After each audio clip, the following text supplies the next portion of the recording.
आप एक टक दृष्टि लगा करके श्रोताओं की बात सुनने में तल्लीन थे। मैं आज यहाँ नौरंगदेश्वर में आप लोगों के दर्शन करके बहुत खुशी अनुभव कर रहा हूँ। मंच पर विराजमान मेरे साथ में पधारे जालौर जिले के किसानों की आशाओं के किरण श्रीमान विक्रम सिंह जी पूनासा और हमारी पूरी टीम भोलाराम जी, जिसमें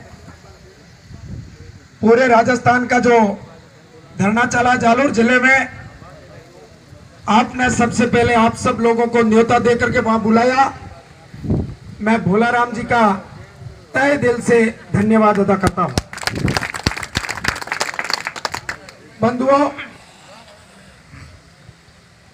मेरी और विक्रम सिंह जी की कोई जमीन नहीं जा रही है, लेकिन हम आपके हैं और आप हमारे हैं, इसलिए जमीन हमारी भी जा रही है। अगर इंसानियत है तो जमीन हमारी भी जा रही है, ये मैं मानता हूं। इसलिए कलेजे में दर्द लेकर के या 500 किलोमीटर चल करके हम लोग आए हैं, कोई एहसान नहीं किया, क्योंकि आप और हम सब एक ही बिरादरी के, एक ही परिवार के लोग हैं।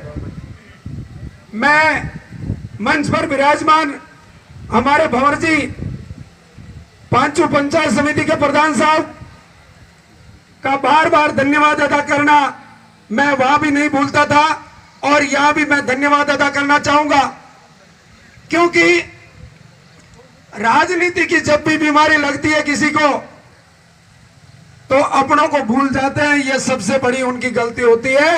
उन लोगों में से भंवर जी नहीं है। इस बात की खुशी के लिए एक बार जोर से तालियां बजानी चाहिए ऐसे लोगों के लिए। मंच पर विराजमान हमारे सुरेंद्र जी, दिलीप जी, साहब और भी जो लोग हैं, तमाम लोगों का मैं नाम नहीं ले पाऊंगा, लेकिन जो हमारे छात्र यूनियन के लोगों ने पिछले दिनों या जो प्रशासन ने किसानों के साथ में घिनौनी हरकत की, उसमें आप लोगों ने अपनी उपस्थिति दर्ज करवा करके किसानों की संख्या को मजबूत किया, किसानों के विचारों को मजबूती प्रदान की। इसलिए मैं किसानों की ओर से आप युवा साथियों को भी धन्यवाद अदा करता हूं। बंधुओं, जो भी हमारे किसान हैं, जो भी वक्ता बोलता है, दो चार चुटकुले सुनाता है, हंस करके खुशी व्यक्त करते हैं, ये सीधे विचारों से, सीधी भावना से किसी को देखते हैं कि ये लोग हमारे लिए अच्छे बोले। यह बात भाषण वाली नहीं है, यह बात किसानों के दर्द की है। बंधुओं, थोड़ा अपन को कलेजा बड़ा लेकर के चलना पड़ेगा। बहुत सारी बातें बेमनस्य की भी आती है, बड़ा आंदोलन चलता है, तो हमारे बीच में इन राजनीतिक लोगों के द्वारा हमारे बीच में बेमनस्य का बुलबुला छोड़ करके हमारी ताकत को कमजोर करने की साजिश रची जाती है। उस साजिश में भी आप पिछले 1.5 साल से अपनी अडिगता को बरकरार रखते हुए अपने डिटर्मिनेशन का, दृढ़ निश्चय का परिचय दिया। इसलिए आप सब लोगों का बहुत बहुत तहे दिल से अभिनंदन करता हूं, धन्यवाद अदा करता हूं, क्योंकि आपको मजबूती बनाए रखना है। जितना फल मुश्किल से मिलता है वो उतना ही अच्छा होता है। मैं कह रहा हूं, श्री राम ने कभी शाम को यह नहीं सोचा था कि मुझे वनवास हो जाएगा सुबह। उनको वनवास हुआ, लेकिन एक बात धेरी की बात देखिएगा, श्री राम ने तो राजा बनने की बात से उत्सुक थे और न ही वन गमन को लेकर के वो दुखी हुए। उसमें समरसता थी अद्वितीय धैर्य कहते हैं। अगर राम जी पहले श्री राम थे लेकिन वनवास में जाकर के वापस आए तो मर्यादा पुरुषोत्तम राम कहलाए, क्योंकि उन्होंने तकलीफों के अंदर अपने आप को पकाया। धैर्य की परीक्षा उन्होंने स्वयं से ली, इसलिए वो मर्यादा पुरुषोत्तम राम कहलाए। बंधुओं, ये खेल कोई आज का नया खेल नहीं है कि हमारे साथ में सरकार ऐसा व्यवहार क्यों कर रही है।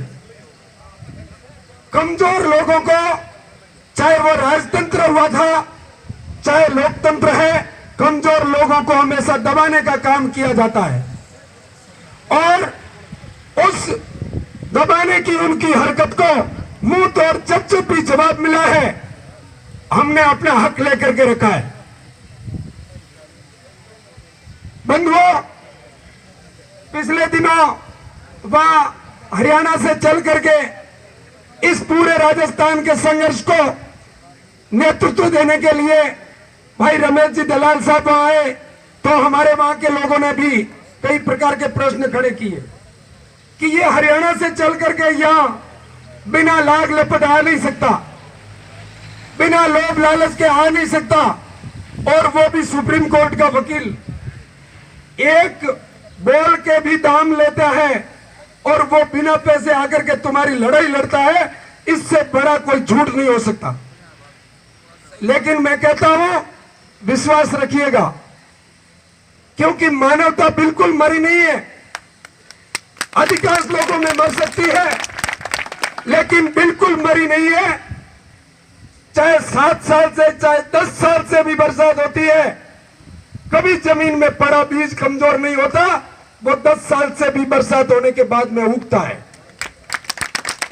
मारवाड़ी में कहावत है कि धरती बीज नहीं घुमावे, बीज घुमावे के तो ई प्रकारों मानवता भी हाय घूमी नहीं है। घड़करा आमने आजू बाजू के लोगों में घूम गई वे, जिंदा आपन एक भ्रम पैदा हुए कि मेरे में कभी ये भाव आ जाता है तो इनमें क्यों नहीं आ सकता, मेरे पड़ोसी में आ गया तो इनमें कैसे नहीं आ सकता। ये भ्रांति होती है, उस भ्रांति को निकाल देना चाहिए।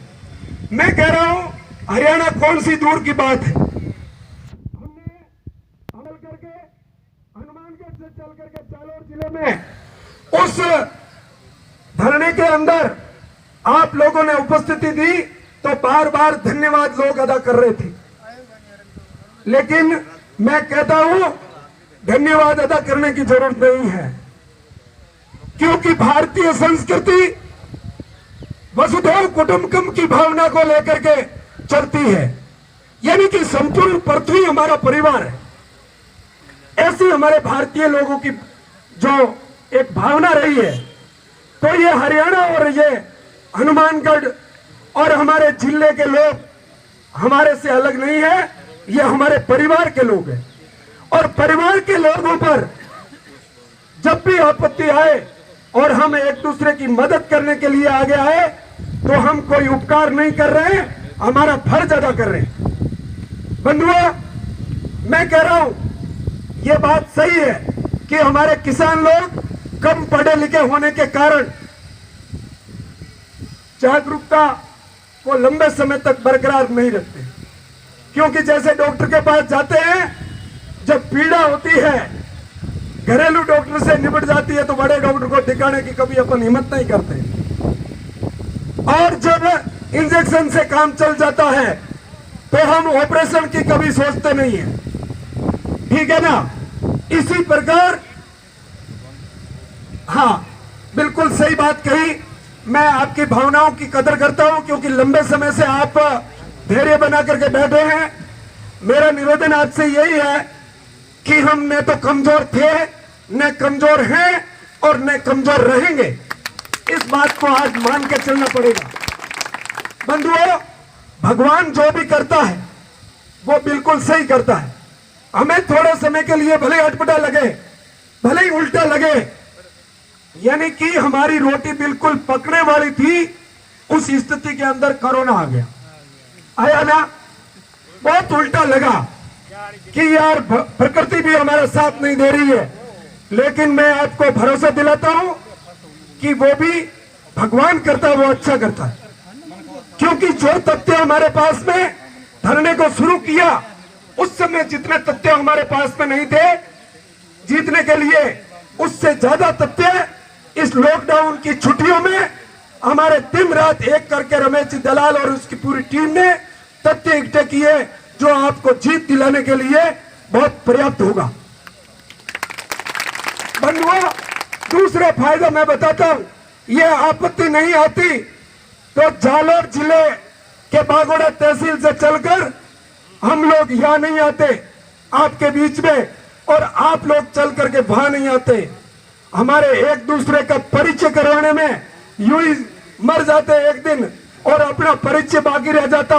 वो परिचय करवाया सरकार ने, हमारा हक तो हमें मिलेगा, इसमें कोई दो राय नहीं। जब भी मैं कह रहा हूं, बड़े शीर्ष लेवल का जो नेतृत्व है उन लोगों के द्वारा जब भी जरूरत पड़े, ऐलान आपको सुनाई दे तो आप लोग एक हो जाना। हम किसी भी प्रकार से कमजोर नहीं है। मैं कह रहा हूं, आज इतने लोग हैं, ये लोग केवल आज शुरुआत का दिन है इसलिए आए हैं। मैं कभी इस संख्या को कम नहीं मानता। जब भी अगर चैलेंज का काम पड़ेगा, उस समय हजारों की संख्या में बागोड़ा में भीड़ को हमने एकत्रित करके हमारे किसानों की शक्ति को दिखाया, और जब भी जरूरत अगर यहाँ पड़ गई तो वहां से हम लोग आने के लिए तैयार।